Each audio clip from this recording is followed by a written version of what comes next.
it was an email that was sent to me, and I'll just say her first name to protect her identity. Denise, DenYse.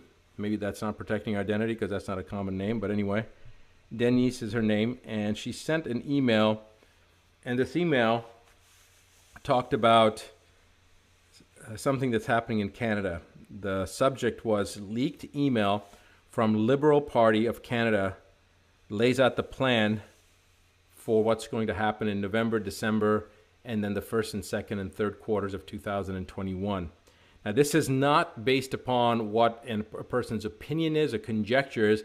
This is based upon what actually happened at a meeting in the legislative bodies on the Liberal side in Canada. So here's what it comes down to. The roadmap and aim was set out by the PMO and is as follows. And I hate looking down when I'm reading this, so let me see if I can read it this way. All right.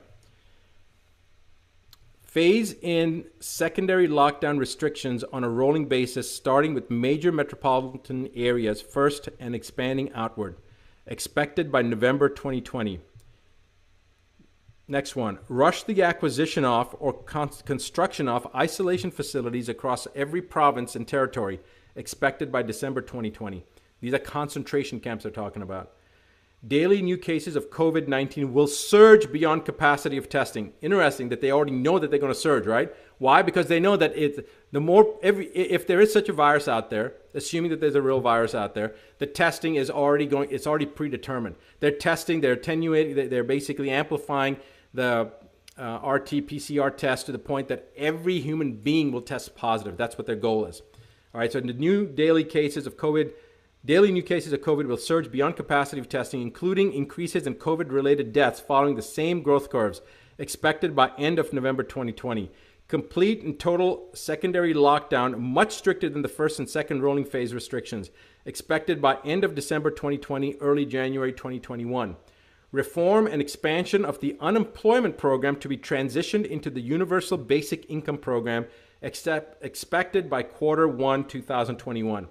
Projected COVID-19 mutation and or co-infection with secondary virus referred to as COVID-21, leading to a third wave with much higher mortality rate and higher rate of infection, expected by February 2021. Daily new cases of COVID-21 hospitalizations and COVID-19 and COVID-21 related deaths will exceed medical facility capacities expected by Q1, Q2 of 2021. Enhanced lockdown restrictions referred to as third lockdown will be implemented. Full travel restrictions will be imposed, including inter-province and intercity, expected by Q2 2021. Guys, understand that. That means that if you're in British Columbia, you can't go to Quebec. All right? This is what they're talking about. And if you're in one city and you're trying to go into another city in the same province, they're not going to allow you to do that. This is in Canada. Of course, they're going to try to roll this out, and I'll get to that point here in a second. All right. Transitioning of individuals into the Universal Basic Income Program, expected mid-Q2 2021. Projected supply chain breakdowns in inventory storage, large economic instability, all expected late Q2 2021. Deployment of military personnel into major metropolitan areas as well as all major roadways to establish travel checkpoints, restrict travel and movement, provide logistical support to the area, expected by Q3 2021.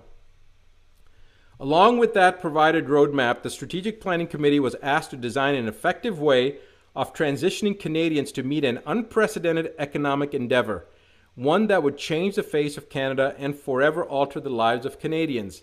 All right, guys, this is where it gets really disturbing, as if it's not already disturbing. What we are told was that in order to offset what was essentially an economic collapse on an international scale, that the federal government was going to offer Canadians a total debt relief. So people are getting excited about that. That sounds good, but wait. This is how it works. The federal government will offer to eliminate all personal debts, all mortgages, all loans, all credit cards, etc., with all funding which all funding will be provided to Canada by the IMF under what will become known as the World Debt Reset Program. In exchange for acceptance of this total debt forgiveness, the individual would forfeit ownership of any and all property and assets forever. In exchange for acceptance of this total debt forgiveness, the individual would forfeit ownership of any and all property and assets forever.